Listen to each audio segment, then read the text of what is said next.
Hi viewers, welcome back to my channel Saanvi creations. నేను మిరవలి. ఈరోజు నేను పచ్చికారంతో పెసరపప్పు చేయబోతున్నానండి. సో ఇది చాలా సింపుల్ అండ్ టేస్టీగా ఉంటుంది. సో ఈ రెసిపీ ఎలా చేయాలో చూసేద్దామా? So let's get started. So ఈ రెసిపీ చేసుకోవడానికి నేను ఇక్కడ 1 గ్లాస్ అంత పెసరపప్పు తీసుకున్నాను. సో 1 గ్లాస్కి 3 గ్లాసెస్ అంత వాటర్ తీసుకోవాలి. ఇప్పుడు ఈ వాటర్ అనేది ఒక కడాయిలో తీసేసుకొని అవి మరిగించడానికి మూత పెట్టేసుకోవాలి.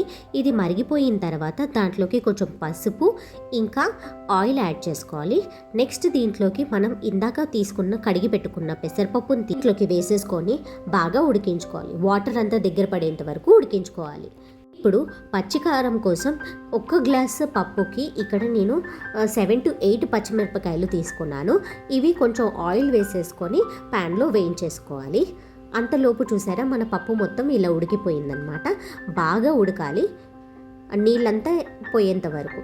ఇప్పుడు ఇందాక వేయించి పెట్టుకున్న పచ్చిమిరపకాయలను ఒక మిక్సర్ గ్రైండ్లోకి వేసుకొని దాంట్లో ఉప్పు యాడ్ చేసుకొని ఇలా కొంచెం బరకగా మిక్సీ పట్టుకోవాలి. ఇప్పుడు పప్పు మొత్తం ఉడికిపోయిన తర్వాత ఆ పచ్చిమిర్చి పేస్ట్ అనేది మొత్తం దీంట్లోకి వేసేసుకొని బాగా కలుపుకోవాలి. దీంట్లోకి మనకి కావాల్సినంత ఉప్పు ఇంకా వెల్లుల్లిని యాడ్ చేసేసుకొని కొత్తిమీరని యాడ్ చేసుకొని కలుపుకోవాలి. ఇప్పుడు ఈ పప్పు మొత్తానికి మనం తాలింపు పెట్టుకోవాలి. తాలింపు కోసం ఒక కడాయి పెట్టేసుకొని దాంట్లో ఆయిల్ వేసేసుకొని దీంట్లోకి ఆవాలు, జీలకర్ర ఇంకా ఎండుమిరపకాయలు వేసుకోవాలి.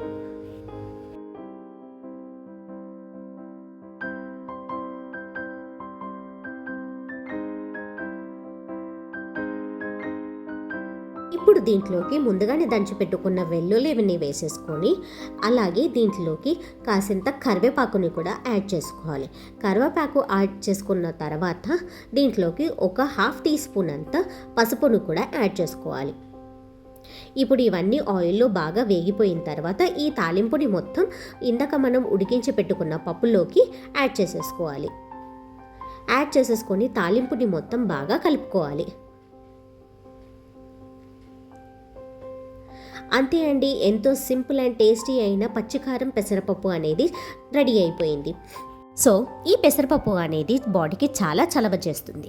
ఎవరికైనా ఒంట్లో బాగా వేడి ఎక్కువైంది అనుకున్నప్పుడు ఇలా పెసరపప్పు చేసుకొని తింటే అది తగ్గిపోతుంది. సో పిల్లలకు కూడా ఇలా ముద్దపప్పు అన్నట్టు పెడితే చాలా బాగా తింటారు. మీకు కనుక ఈ వీడియో నచ్చినట్టయితే లైక్ చేయండి, షేర్ చేయండి, కమెంట్ చేయండి, అలాగే సబ్స్క్రైబ్ చేసుకోవడం మర్చిపోకండి. Thank you for watching.